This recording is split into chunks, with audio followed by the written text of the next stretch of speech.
अस्सलाम वालेकुम व्यूअर्स, उम्मीद है आप सब लोग बिल्कुल खैरियत से होंगे, मज़े में होंगे। और आज ये जो हमारा टॉपिक है ये है levels of biological organization. Class first year का चैप्टर है, चैप्टर नंबर 1। तो चलिए चलते हैं आज के टॉपिक पे और आपको वार्मली वेलकम करते हैं आपके favourite bio channel bio bee में। अच्छा, तो व्यूअर्स एक्चुअली में बात ये है कि तमाम चीज़ों को जिंदा रहने के लिए हर वक्त अपनी बॉडी में केमिकल रिएक्शंस करने की ज़रूरत पेश आती है। इन केमिकल रिएक्शंस को करने के लिए उनकी बॉडी में डिफरेंट एलिमेंट्स या अनासिर का होना ज़रूरी है। अब बात यह है कि हमारी दुनिया में तकरीबन 92 कुदरती अनासिर मौजूद हैं, जिनमें से सिर्फ और सिर्फ 16 ऐसे होते हैं जो जिंदा चीज़ों में पाए जाते हैं।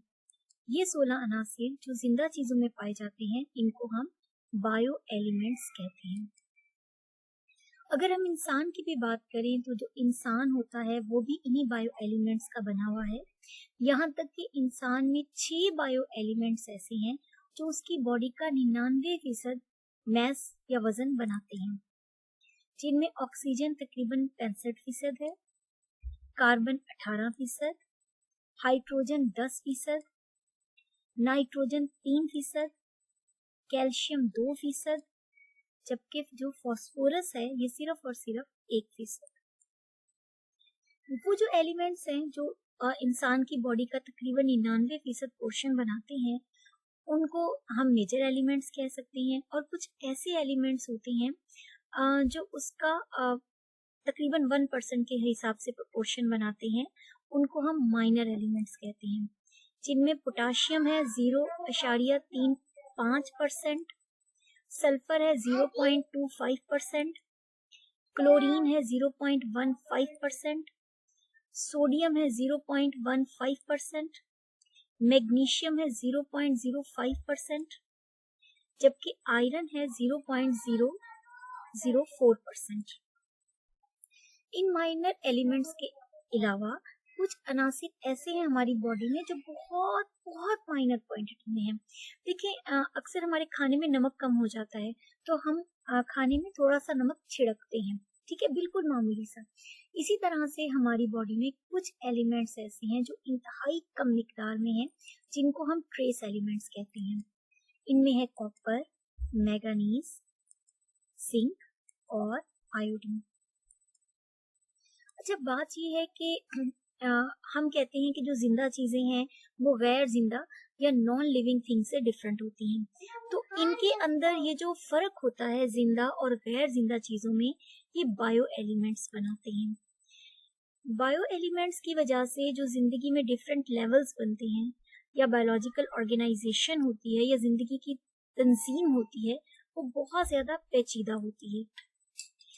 इन बायो एलिमेंट्स की वजह से जिंदा चीजें इस काबिल होती हैं कि उनकी बॉडी में बहुत सारे केमिकल रिएक्शंस हर वक्त होते रहते हैं। और इस तरह से होते हैं कि केमिकल रिएक्शंस भी होते हैं, लेकिन बॉडी की जो अंदरूनी साख्त है या उसके अंदर जो होमियोस्टेसिस है या एक मुतदिल माहौल है, वो हमेशा बरकरार रहता है। इन बायो एलिमेंट्स की वजह से जिंदा चीजें इस काबिल होती हैं कि वो माहौल में रहती हैं, माहौल में होने वाली तब्दीलियों के साथ वो मुतासिर भी होती हैं, उससे उसका रिस्पॉन्स भी करती हैं, यानी कि उसके साथ इंटरेक्ट होती हैं।